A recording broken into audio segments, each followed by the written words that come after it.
خدا باپ کے زندہ اور جلال کلام میں سے زندگی برا کلام، مکاشفہ کی کتاب، اس کا چھٹا باب، 10ویں سے 17ویں آیت مبارکہ تک۔ اور وہ بڑی آواز سے چلا کر بولی کہ اے مالک، اے قدوس و برحق، تو کب تک انصاف نہ کرے گا اور زمین کے رہنے والوں سے ہمارے خون کا بدلہ نہ لے گا؟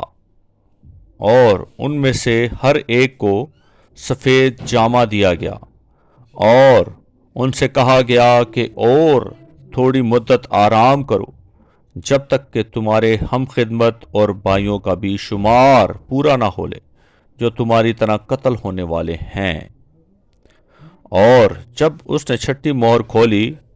تو میں نے دیکھا کہ ایک بڑا بونچال آیا، اور سورج کملا کی مانند کالا، اور سارا چاند خون سا ہو گیا، اور آسمان کے ستارے اس طرح زمین پر گر پڑے جس طرح زور کی آندھی سے ہل کر انجیر کے درخت میں سے کچے پھل گر پڑتے ہیں، اور آسمان اس طرح سرک گیا جس طرح مکتوب لپیٹنے سے سرک جاتا ہے، اور ہر ایک پہاڑ اور ٹاپو اپنی جگہ سے ٹل گیا، اور زمین کے بادشاہ اور امیر اور فوجی سردار اور مالدار اور زوراور